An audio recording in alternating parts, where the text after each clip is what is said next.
আসসালামু আলাইকুম। Hello viewers, আশা করি সকলেই ভালো আছেন। আজ আমি আপনাদের সামনে প্রেজেন্ট পারফেক্ট টেন্স নিয়ে আলোচনা করব। তবে দেরি না করে চলুন ভিডিওটি শুরু করি।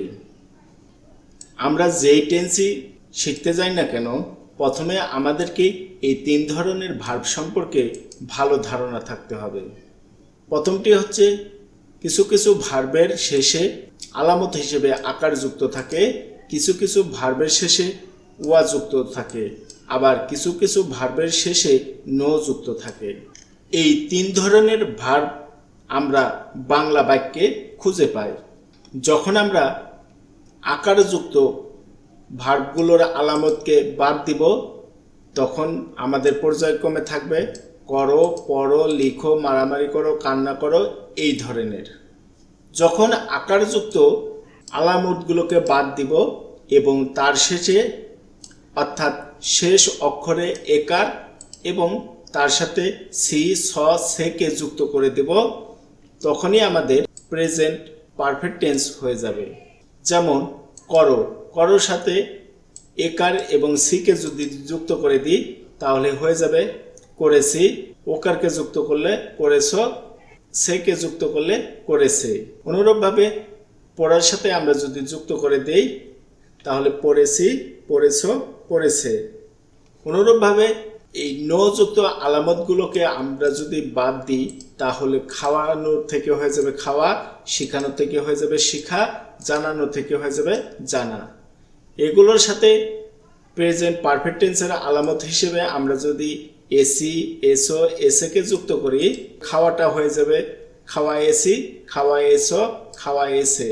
অনুরূপভাবে শেখাটা হয়ে যাবে শিখা এসি, শিখা এসো, শেখা এসে। আমরা যদি যাওয়া থেকে ওয়া আলামতকে বাদ দিই তাহলে থাকে যা, কিন্তু এই ক্ষেত্রে ব্যতিক্রম, অর্থাৎ যা না থেকে হয়ে যাবে গি। আবার খাওয়া থেকে আমরা যদি আলামত ওয়াকে বাদ দিই তাহলে থাকে খা, কিন্তু এখানে খা না হয়ে প্রেজেন্ট পারফেক্ট টেন্সের আলামত হিসেবে এখানে খে থাকবে। আবার হওয়া থেকে আমরা আলামত ওয়াকে যদি বাদ দিই তাহলে থাকবে হ। আবার দেওয়া থেকে আলামত হিসেবে ওয়া যদি বাদ দিই তাহলে দে থাকে, কিন্তু এখানে দে না হয়ে হয়ে যাবে দি। এবং নেয়া থেকে আলামত ওয়াকে বাদ দিলে থাকে নে, কিন্তু এখানে নে না হয়ে হয়ে যাবে নি। অর্থাৎ যাওয়াটা হয়ে যাবে কি, খাওয়াটা হবে খে, হওয়াটা হবে হ, দেওয়াটা হবে দি এবং নেয়াটা হবে নি।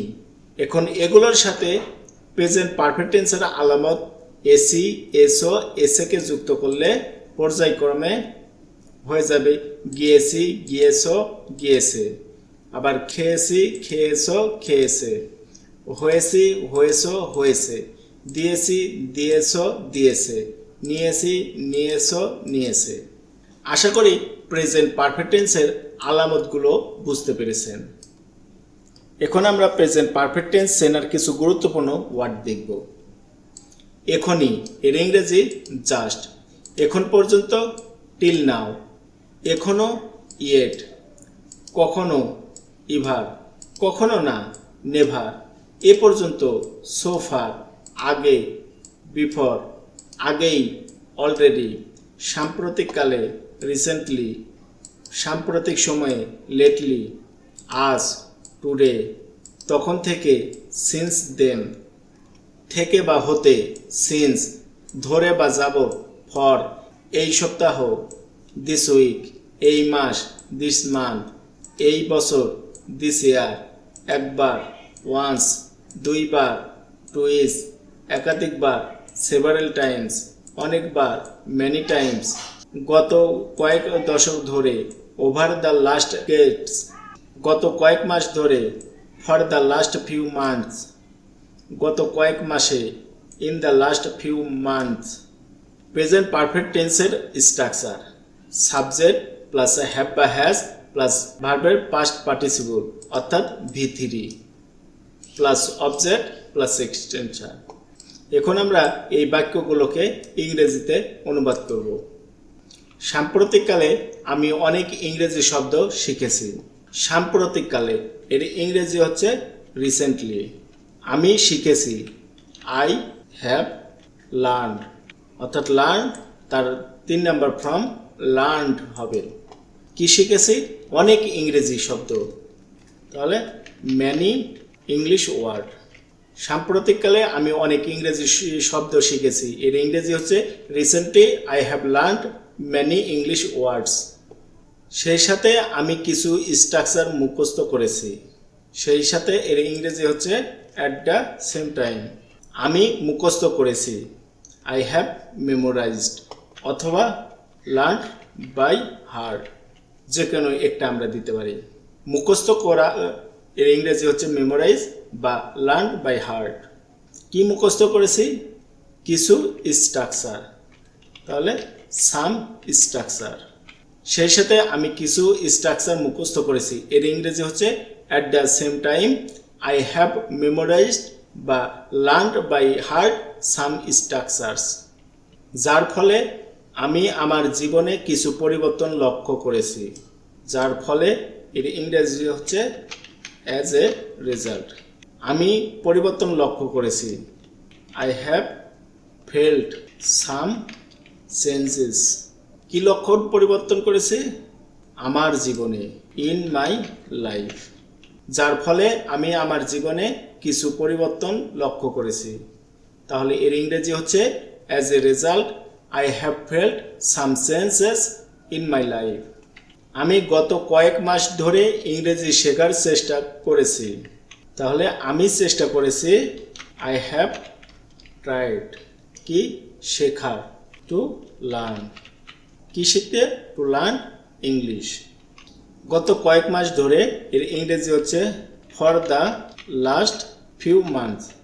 আমি গত কয়েক মাস ধরে ইংরেজি শেখার চেষ্টা করেছি, এর ইংরেজি হচ্ছে I have tried to learn English for the last few months. গত কয়েক মাসে ইংরেজি শেখার জন্য আমি অনেক সময় নষ্ট করেছি। গত কয়েক মাসে এর ইংরেজি আপনারা চাইলে আগেও লিখতে পারেন অথবা পরেও লিখতে পারেন, অ্যাজ ইয়োর উইশ। আমি এখানে পরে লিখছি, আমি নষ্ট করেছি। এর ইংরেজি হচ্ছে I have wasted many times. আমি অনেক সময় নষ্ট করেছি, এর ইংরেজি হচ্ছে I have wasted many times. কিসের জন্য? ইংরেজি শেখার জন্য, ফর লার্নিং ইংলিশ। কখন করেছি? গত কয়েক মাসে, in the last few month.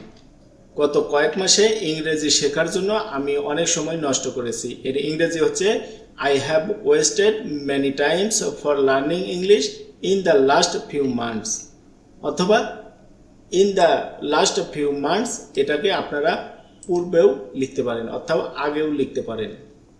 এ পর্যন্ত আমি অনেকবার ব্যর্থ হয়েছি। এ পর্যন্ত এর ইংরেজি হচ্ছে সো ফার।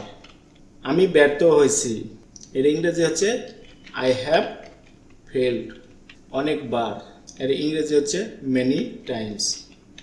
এ পর্যন্ত আমি অনেকবার ব্যর্থ হয়েছি, এর ইংরেজি হচ্ছে so far I have failed many times. সাম্প্রতিককালে আমি অনেক ইংরেজি শব্দ শিখেছি, এর ইংরেজি হচ্ছে recently I have learned many English words. সেই সাথে আমি কিছু স্ট্রাকচার মুখস্থ করেছি। At the same time I have memorized বা I have learned by heart some structures. আমি আমার জীবনে কিছু পরিবর্তন লক্ষ্য করেছি। As a result I have felt some changes in my life. আমি গত কয়েক মাস ধরে ইংরেজি শেখার চেষ্টা করেছি। I have tried to learn English for the last few months. গত কয়েক মাসে ইংরেজি শেখার জন্য আমি অনেক সময় নষ্ট করেছি। I have wasted many times for learning English in the last few months. এ পর্যন্ত আমি অনেকবার ব্যর্থ হয়েছি। So far I have failed many times. আশা করি ভিডিওটি বুঝতে পেরেছেন। যদি ভিডিওটি বিন্দুমাত্র ভালো লেগে থাকে তবে লাইক দিবেন, কমেন্ট করবেন এবং বন্ধুদের সাথে শেয়ার করবেন। Thanks for watching.